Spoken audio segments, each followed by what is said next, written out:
Hello everyone, my name is Mr. Payton. I've been doing a series called Mental Fitness, but I thought I would switch it up. Way back in the late 90s, I used to attend a conference, an event here in Phoenix, Arizona called the Black Youth Conference. And while attending, one of the introductory speakers was a young lady, I believe she was in high school, and she read a piece called What If There Were No Black Folk? And she did an unbelievable job of reading it, but I just remember when I heard it, how surprised I was at how much we had contributed, we being African American people, Black people, to just everyday life. And so I walked up to the young lady to congratulate her, and I asked her, I said, do you have any more copies? Where can I get one? And she kind of looked at me and said, here, you can take this one. I still have the original copy, but I've since typed it up and kept it so I could have it digitally. So it's not too long, but I do want to take some time and read it, and I think you'll find value in it as well. Here's a quick kind of a note before we get into this. I don't know who the author was. When I received the paper from her, it didn't have an author on it, so if anyone knows the author, please put it in the comments. Let me know. Find a way to contact me, because I would love to give whoever created this their due credit. So without further ado, I want to read to you What If There Were No Black Folk? This is a story of a little boy named Theo who woke up one morning and asked God, what if there were no black people in the world? Well, God thought about that for a moment and then said, follow me around today and let's just see what it would be like if there were no black people in the world. Get dressed and we will get started.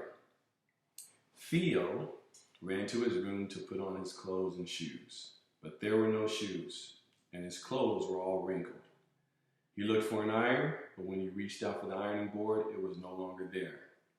You see, Sarah Boone, a black woman, invented the ironing board, and Jan E. Matzlinger, a black man, invented the shoe-lasting machine.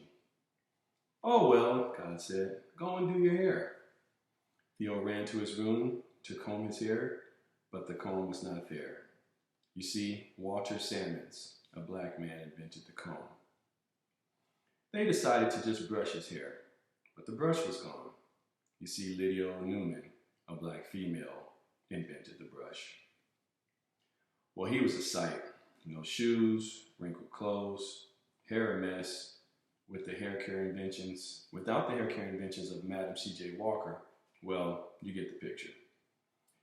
God told Theo, let's do the chores around the house and then take a trip to the grocery store. Theo's job was to sweep the floor. He swept and swept.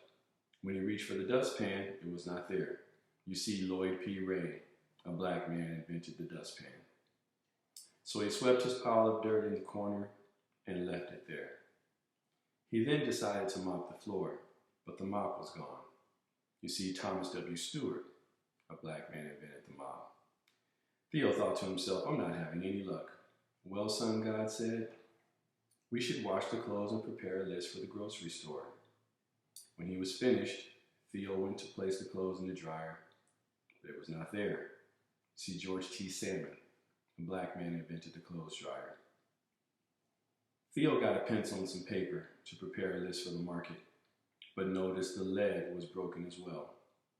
He was out of luck because John Love, a black man, invented the pencil sharpener.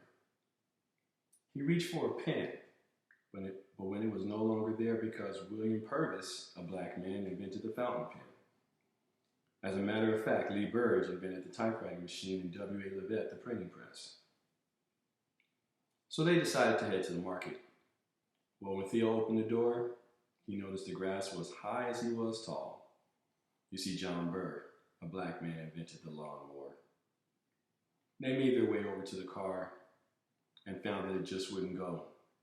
You see, Robert Spikes, a black man, invented the automatic gear shift, and Joseph Gamel, or Gamel, invented the supercharger system for internal combustion engines. They noticed that the few cars that were moving were running into each other and having wrecks because there were no traffic signals. You see, Garrett A. Morgan, a black man, invented the traffic light. Well, it was getting late, so they walked to the market, got their groceries, and returned home.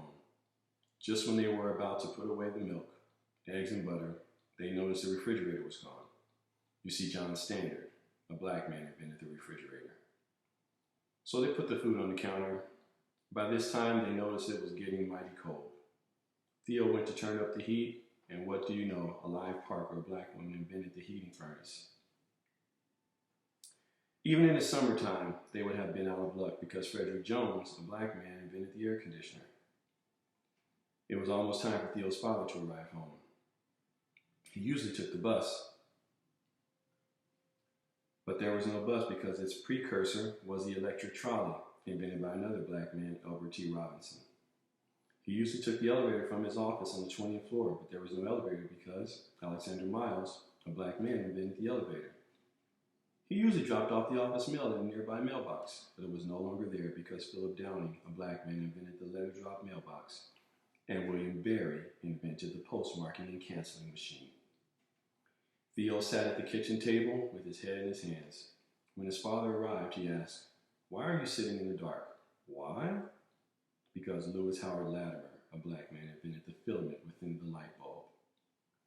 Theo quickly learned what it would be like if there were no black people in the world. Not to mention, what would he do if he were ever sick and needed blood because Charles Drew, a black scientist, found a way to preserve blood, which led to his starting of the world's first blood bank? What if a family member had to have surgery? This would have not been possible without Dr. Daniel Hale Williams, a black doctor who performed the first open heart surgery. So if you ever wonder, like Theo, where we would be without black folks, well, it's pretty plain to see. We could very well still be in the dark.